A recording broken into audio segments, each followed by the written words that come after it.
या आने वाला समय तय करेगा। जी बिल्कुल, आना चाहता हूं डॉक्टर दीपक पाचपोर जी, अब शायद आवाज भी उनकी आ रही होगी। दीपक जी, सीधे उसी सवाल के साथ, जिस सवाल के साथ पहले आपके पास आया था फिर अमलेंदु जी के पास गया, क्या कहेंगे 13 मई, हालांकि ये कह रहे हैं अमलेंदु उपाध्याय जी 13 मई भाजपा गई, लेकिन भाजपा अगर गई तो देश की राजनीति में क्या कुछ होने वाला है, और भाजपा आई तो फिर क्या होने वाला है?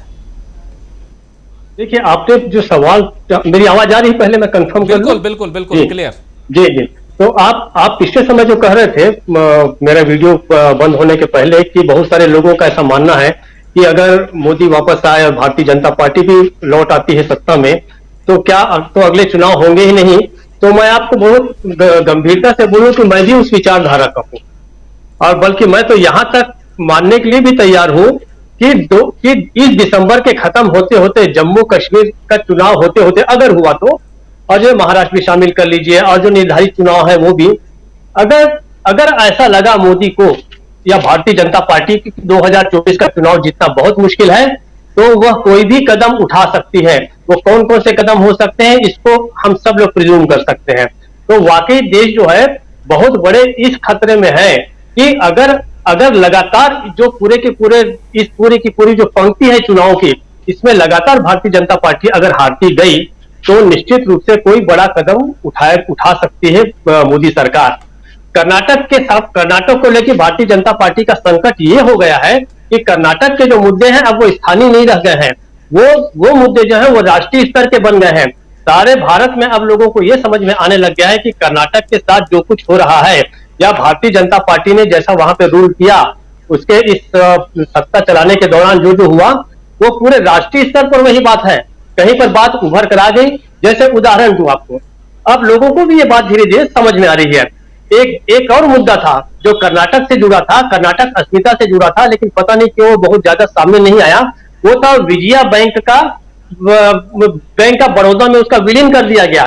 तो पिछले 2019 में 2021 में निर्णय लिया गया, और 3 बैंकों को जो मर्ज किया गया, उसमें विजया बैंक, महाराष्ट्र का देना बैंक, और उन दोनों को बैंक ऑफ बड़ौदा में कर दिया गया, समाहित कर दिया। जबकि यहाँ का जो बैंक था विजया बैंक, वो बहुत अच्छे प्रॉफिट में था, और वो भी एक तरह से कर्नाटक की अस्मिता का ही प्रतीक था। लेकिन अब धीरे धीरे जो है ये बात भी अब सामने आ रही है, कुछ फाइनेंशियल सेक्टर में भी ये बात हो रही है। जिस तरीके से अमूल के द्वारा नंदिनी पे हमला किया गया, वैसे ही बैंक ऑफ बड़ौदा के द्वारा विजया बैंक को हस्तगत किया गया था। ये सारी चीजें धीरे धीरे आ रही है। दूसरी बात ये हो रही है कि कर्नाटक के चुनाव जैसे जैसे नजदीक आ रहे हैं, भारतीय जनता पार्टी के शासन प्रणाली जो है, उसके कार्यकर्ताओं का जो व्यवहार है, वो भी लोगों के सामने आ रहा है। यहाँ जो दिल्ली में जो पहलवान जो महिलाएं हैं, जिस तरीके से उनका धरना चल रहा है, वो तो एक अलग है। एक और मुद्दा सामने आया है, ऑस्ट्रेलिया में जो फ्रेंड्स फॉर बीजेपी के एक मिस्टर बालिश करके हैं ऑस्ट्रेलिया में, वो वहां पे सीरियल रेपिस्ट के रूप में सामने आए हैं। उनके बहुत सारे नेताओं के साथ फोटो आए हुए हैं सामने। उसके बाद एक और संजय शेरपुरिया नाम का गाजीपुर का रहने वाला सामने आया है, जो भारतीय जनता पार्टी के बड़ा नजदीक का आदमी है। उसके भी घर में जब एसटीएफ गई, तो उन्होंने देखा कि बहुत सारे वहां पर जो है भारतीय जनता पार्टी के नेताओं के साथ उसको महाठग की उपाधि दी गई है। उस महाठग ने कहते हैं कि लगभग 100 करोड़ रुपए अलग अलग कामों से जो है वो लोगों से वसूले हैं, वो भी गिरफ्त में है, और वो भी भारतीय जनता पार्टी का ये हो रहा है। तीसरी बात, अमित शाह के खिलाफ शिकायत का दर्ज करना अपने आप में बहुत बड़ा संकेत है। आप ये बताइए, पिछले कुछ समय में क्या भारतीय जनता पार्टी के किसी बड़े नेता के खिलाफ कहीं भी शिकायत होती थी? कहीं नहीं होती थी, या होती भी थी तो उसको किसी न किसी तरीके से कोर्ट के द्वारा हो या कहीं से राहत मिल जाती थी। यहां तक कि गोली मारो वाले जो हमारे नेता हैं, उनके बारे में कह दिया गया कि उन्होंने तो मुस्कुरा कर किया गया, तो ये अपराध नहीं है। तो कानून की और कानूनी धाराओं की जो अलग अलग तरह से व्याख्याएं जो हो रही हैं कोर्ट के द्वारा और थानों के द्वारा, कर्नाटक में देखिए अभी भी भारतीय जनता पार्टी की सरकार है, लेकिन वहां ये शिकायत दर्ज की गई, ये अपने आप में बहुत बड़ा संकेत है।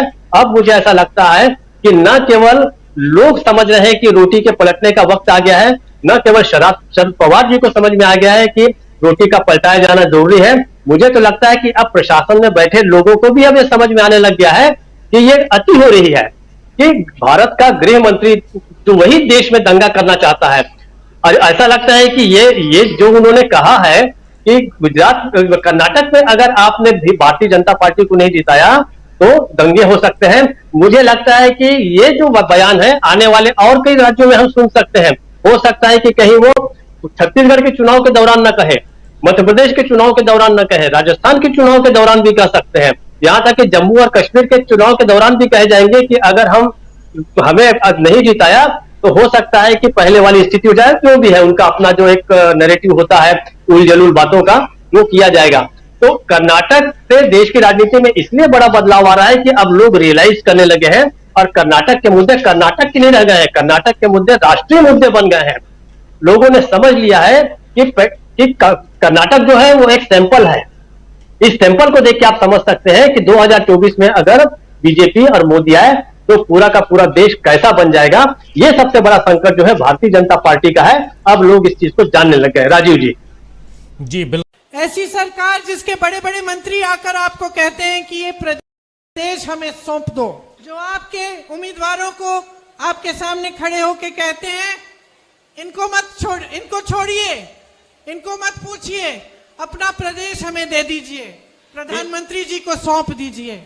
क्या श्री बसवंता जी के बेटे और बेटियां, कुवेम्पु जी के बेटी और बेटियां, नारायण गुरु जी के बेटी और बेटियां अपना प्रदेश अपने आप नहीं चला सकते? किसने बनाया? आपने बनाया अपनी मेहनत से। अरे इतना दूध इकट्ठा होता था कि स्कूलों में दूध बांटा जाता था। कांग्रेस की सरकारों में क्षीरधारे, क्षीर भाग्य की योजनाएं बनाई गई।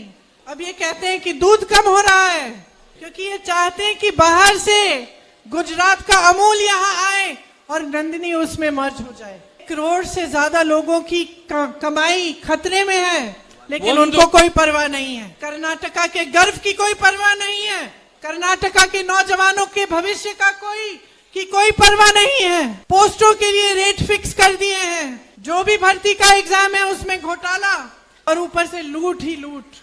तो क्या ऐसी सरकार चाहते हैं हम? क्या हम चाहते हैं कि जो नेता आए हमें झूठ बोल के चले जाएं और उनसे हम कोई जवाब नहीं पूछे?